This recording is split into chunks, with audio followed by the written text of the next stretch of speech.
Howdy brewers. Today we're putting a brew down with some reharvested yeast, and it's a slight amendment to the mid-strength lager I made, and when I was tasting when I made the Cooper's Canadian Blonde, which is here. But the main part of today is, if you haven't seen my keg priming video, is just sort of give you the rundown of what you need or what you need to do. So dextrose, some sort of container to just dissolve the dextrose in, some boiling water, and some scales. First thing I like to do,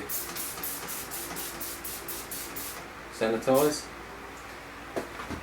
Why sanitize when I'm adding boiling water? Peace of mind. Can't put a price on it, as they say.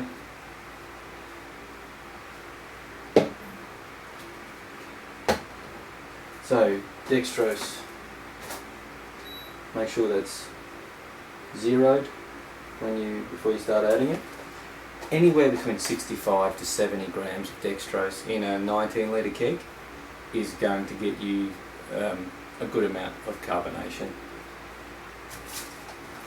So I anywhere between half to 3/4 of a cup of boiling water, and dissolve it, and then add it straight to the keg. But we'll run through the steps. I'm not sure if you can see it, but there's 71 grams in there, and add up to about 200 grams with the water, a bit over. That's going to be between half and 3/4 of a cup.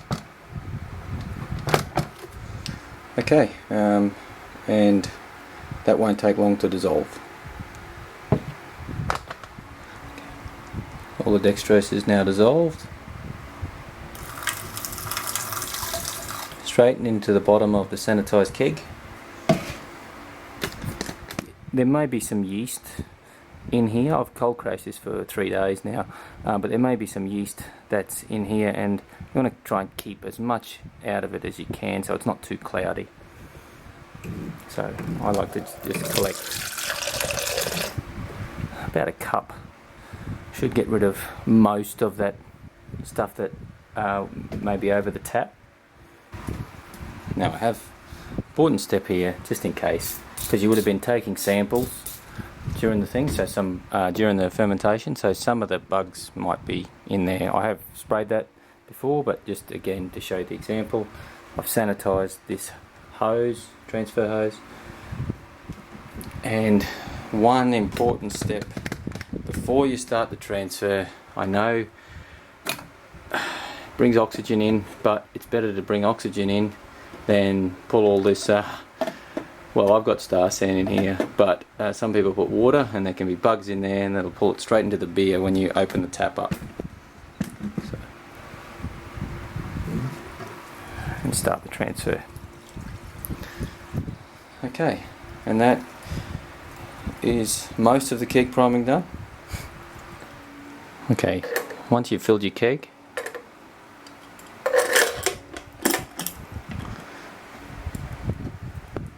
fit your lid, and it's important that we expel whatever oxygen's in there as best we can, but also we need to make sure there's a firm seal up against this. We do that at about 30 psi.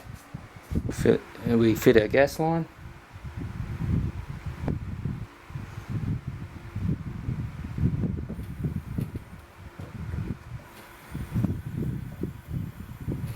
Bump up the pressure to 30 psi, and then just bleed it 2 or 3 times.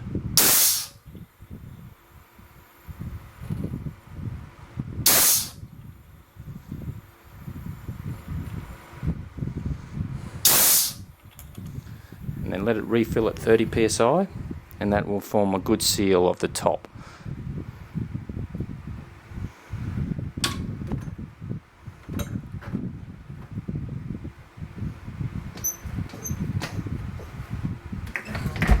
Okay, so and we'll age that for 2 weeks at 18 degrees, and that'll get it naturally carbonated.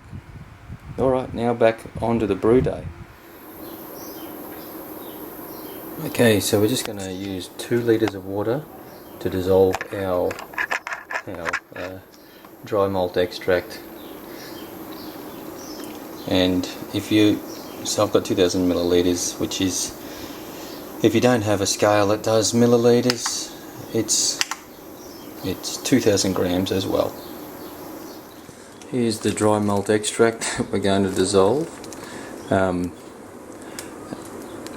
It loves moisture, dry malt extract, and where I live is just really hot, really muggy, so dry malt extract on the shelf doesn't last too long. You can store it in a fridge or whatever, but I've got other things in fridges, and I've found this doesn't actually impact the flavour, makes the colour slightly darker, and I'm talking 1 or 2 shades, not a lot. So I'll cut this bag off and put it in the pot to dissolve. Okay, so I couldn't get all the plastic off, but that's okay because I'll dissolve it over a lower temperature, and eventually the bag will come loose, and then I'll boil it for a little bit and add some steeping hops for this slightly changed mid-strength beer that I didn't film last time. So that was the last of the plastic. You can see it just eventually comes off, and now we can just bring this to the boil and add some hops to steep. Slow boil happening, been boiling for a couple of minutes, and 25 grams of Hallertau hops that will steep for 15 to 20 minutes. You don't need YouTube video. So take it off the heat. Dad. I'll put the lid on and see you in a few minutes. It's been 15 minutes. We have our steeped malt extract with the Hallertau hops.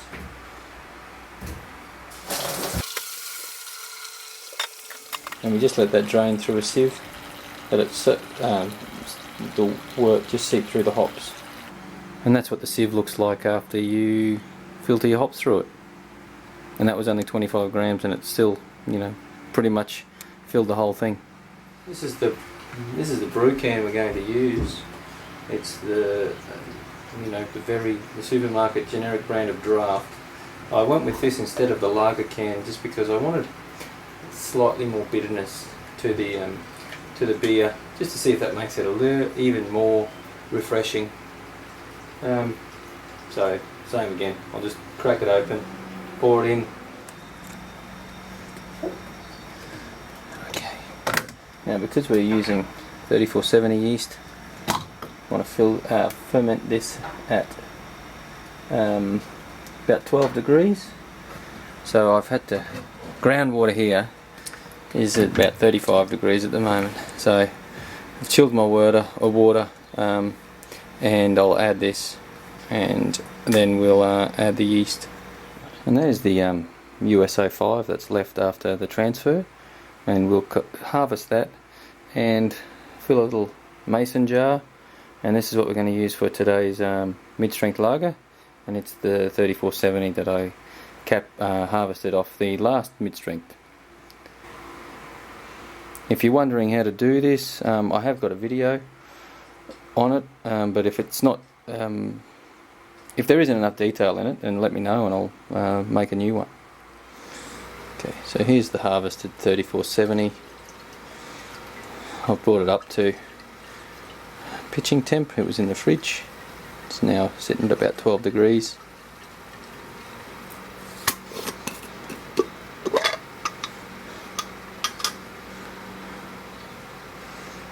And